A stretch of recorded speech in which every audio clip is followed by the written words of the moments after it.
শুদ্ধি অর্জনের জন্য আল্লাহর রসুলের কিন্তু কিছু দিক নির্দেশনা ছিল, আমল ছিল, 4টা আমল ছিল, যদি আপনি বলতেন।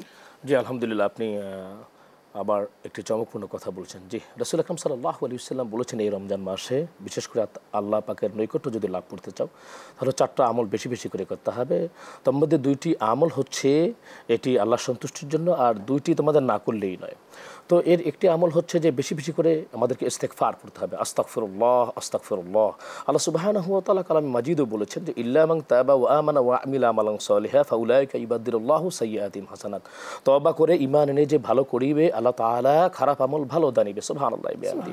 আজকে তওবার চমকপূর্ণ একটি সময়, মানুষের হৃদয় প্রশান্তিময় থাকে, ঠান্ডা থাকে।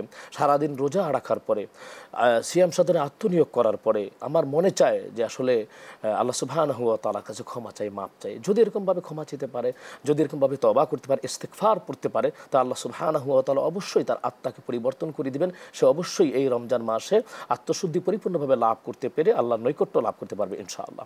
এরপরে আরেকটি বিষয় যেটি হচ্ছে যে নবী করিম সাল্লাল্লাহু আলাইহি ওয়াসাল্লাম বলছেন যে 2 নম্বরে যে বেশি করে, একটি হচ্ছে যে তোমরা ইস্তেগফার পড়বে, আর 2 নম্বর হচ্ছে কালিমায়ে শাহাদাত বেশি বেশি করে পড়বে ইনশাআল্লাহ। এই 2টি আমল বেশি করবে। কালেমায়ে তয়্যিবা, কালেমায়ে তয়্যিবা বা কালেমায়ে শাহাদাত, যে লা ইলাহা ইল্লাল্লাহু মুহাম্মাদুর রাসূলুল্লাহ, এটা বেশি বেশি করে পড়তে পারি। আশহাদু আল্লা ইলাহা ইল্লাল্লাহু ওয়া আশহাদু আন্না মুহাম্মাদান আবদুহু ওয়া রাসূলুহু।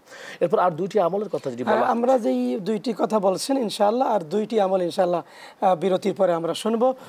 সুপ্রিয় দর্শক শ্রোতা, আপনারা দেখছেন বিআরবি নিবেদিত রহমতের রজনী, সহযোগী স্পন্সর ইসলামী ব্যাংক বাংলাদেশ পিএলসি ও ঢাকা দারুস সুন্নাত মডেল মাদ্রাসা। সময় হয়েছে ছোট্ট একটি বিরতির, ফিরব একটু পরেই, আমাদের সাথেই থাকুন।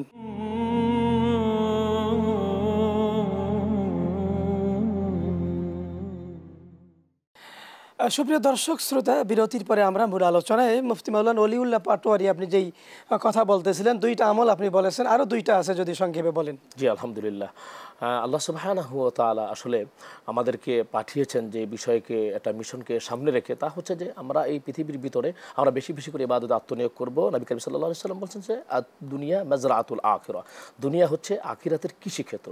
আর দুনিয়াতে মানুষ ইবাদতে আত্মনিয়োগ করে আল্লাহ সুবহানাহু ওয়া তাআলা কিয়ামতে যে এরকমভাবে জান্নাতের যে ব্যবস্থা করেছেন, তারা সেই জান্নাত লাভ করবে। সুতরাং এই মাসে তারা বেশি বেশি করে আল্লাহ সুবহানাহু ওয়া তাআলার কাছে জান্নাত কামনা করবে, আর জাহান্নাম থেকে পানাহ চাইবে। এই 2টা আমল বেশি বেশি করে করবে, যেটি উম্মতে মুহাম্মাদের জন্য এই 2টি আমল করা ছাড়া তাদের আর কোনো অন্য কোনো রাস্তাই নেই, অর্থাৎ জান্নাত চাওয়া আর আল্লাহ সুবহানাহু ওয়া তাআলার কাছে জাহান্নামের অগ্নিদায়ক শাস্তি থেকে নিজেকে হেফাজত করার জন্য কায়মনা বাক্যে আল্লাহ সুবহানাহু ওয়া তাআলার কাছে আশ্রয় চাওয়া।